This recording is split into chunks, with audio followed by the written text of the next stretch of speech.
What's up, guys? Kyle Marlett here. Welcome back to my channel. If you're new around here, hello. I'm a magician, and you may have seen my Netflix show, The Magic Prank Show, or on TikTok, or America's Got Talent, or maybe you saw me live performing around the world. But here on my channel, I teach you guys super easy magic tricks that you guys can do at home with very, very simple things that you have lying around the house. So none of this stuff is like tricky stuff. So I'm going to show you a card trick. It's called the long distance card trick. Now, it's called that because it's a true statement. It means that you could do this card trick in a different room from your friend. You could do this over the telephone, which is crazy. Like, technically, you could even do this like over text message now that I think about it, which is wild to think about. It is a tricky trick to perform without someone here, so I'm going to do my best. Now, I'm going to be you in this case. I'm not the magician. So pretend I'm not the magician. I am you. I'm your friend who is doing the trick because it all happens in their hands. The magician doesn't do anything, which is crazy. So you, over the phone, instruct your friend, or yelling from the other room, you instruct your friend to go through the deck. First of all, they can shuffle up the deck, right? So it is a freely shuffled deck. It is a borrowed deck of cards as well. It could be their deck of cards. So you have them go through the deck of cards and find any card that they wish. Let's do this one. Now, this is a free choice, okay? And you have them put it on top of the deck. So their card is right here. That's a card right there. And it goes right there on top. They don't say it out loud because, of course, you don't want them to know as a magician, right? And you put it right there on top. And then you instruct them to go through the deck and take out as many cards as their value of their card. So in this case, this is our card, right? I don't want to say it out loud so the magician doesn't hear it, but that is our card. So they would take out that amount of cards, and you can give them an example. You say, so as an example, if you chose the 3 of hearts, you would take out 3 cards and put it on top of the deck. Yeah, the 5, so forth. If you chose the 10, it would be a 10. If you chose the jack, it would be 11. Queen would be 12. King would be 13. That's how cards work because there's 13 cards in a suit. So you instruct them to take out as many cards from the deck as the value of their card, okay? And you give them an example. So let's say, what is our card? Okay, that's our card. Yeah, yep. So we take that many cards out. Now it's important that they don't like count the cards out loud because you don't want them to like, you don't want the magician to hear that. So quietly.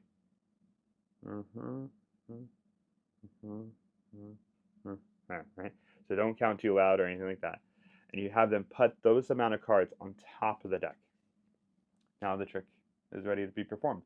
Again, the magician, you're in a different room, you're over the phone, you're texting, it doesn't matter, right? You have no idea what their card is, you have no idea how many cards they put on top. And now you instruct them very simply to deal the cards face up onto the table, and as they do, to call out the cards.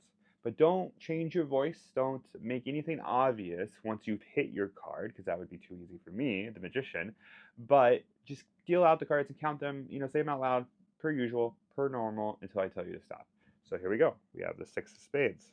We have the 7 of spades. We have the ace of spades, the 10 of hearts, the queen of clubs, the 6 of diamonds, the 4 of spades, the 7 of diamonds, the jack of hearts, the 8 of diamonds, the jack of diamonds. Oh, stop right there. I think I know your card. It's the 7 of diamonds. And they tell you, the magician, you tell them what their card is. Even though you have no idea what their card is, even though they put a certain amount of cards on top of their card, even though you're on the phone or in a different room or texting. Isn't that crazy?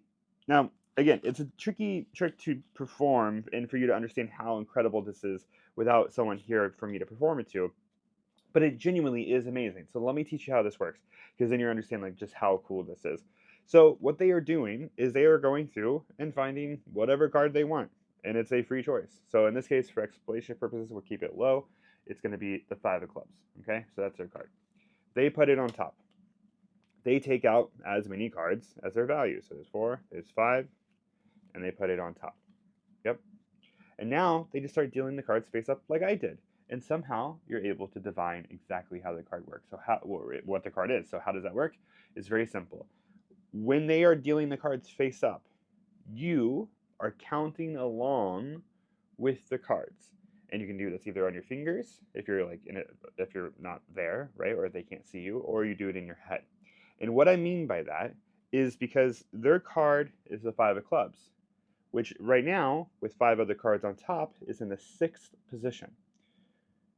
So when they start dealing cards down, and you count along with them, and whenever your fingers land on a card of the same value that you're counting along, that is their card. Does that make sense? Let me explain. So you skip the first card. You skip it, okay?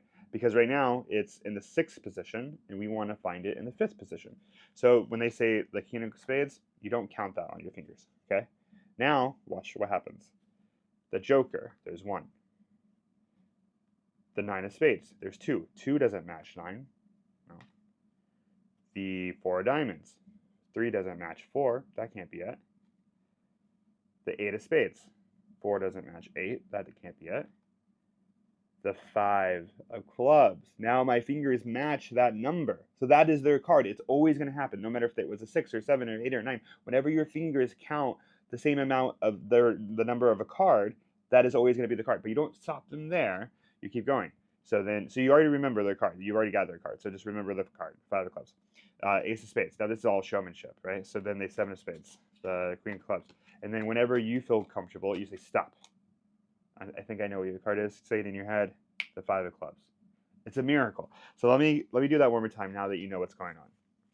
So let's choose a higher number. Okay, 9. Right? 9 of hearts. 9 of hearts goes. You instruct them to go on top. You say take out that many cards, but don't say it out loud. So there's 3. There's 6, 7, 8, 9. 9 cards go on top, which now puts their card in the 10th position. You don't know this, but that's what's happening. So you say count off, deal the cards face down. I dropped my white. I dropped my white. Deal the cards face up and call them out loud. And you skip the first one. So 4 of spades, that doesn't matter. Now you start counting. The 7 of diamonds. Jesus Christ, the light fell again, guys. Okay, 7 of diamonds. That doesn't match. The jack of hearts. That doesn't match. The 8 of diamonds. That doesn't match. The jack of diamonds. That doesn't match. The 10. That doesn't match. The 6. That doesn't match. The 9 of clubs. That doesn't match. My fingers, right? It doesn't match. The 2 of diamonds. That doesn't match. The 9, now it matches. It matches what I've counted. So that is their card. 9 of hearts. So remember their card. Then keep going. The king of spades. The joker. The 9 of spades. 4 of diamonds. Stop. I think I know your card. Say it in your head. The 9 of hearts. And you get it right. So does that make sense? I know it's a little complicated, but it's just as long as your fingers match, or as long as you're counting along and it matches that number, it's always going to be that case. So no matter what, even though you don't know what their card is, even though you don't know how many cards are on top, you still figure out their card, which is crazy. And you could do it you could do it over a text. So you could say, okay, now text me the cards one by one on top. So they do the 4 of spades, no, right? And then you can just literally see what position it is. But you can do it over the phone. It's really, really good. So good that I'm going to be a lightsaber now. A Jedi. It's like a Jedi mind trick, I guess. Yeah, it's really good. So go out and try it. And if you're new around here, subscribe. Everybody's here. All your friends are here. And if you're not new and you've been back, what's up? Hey, thanks for being back. And I will see you on the next video.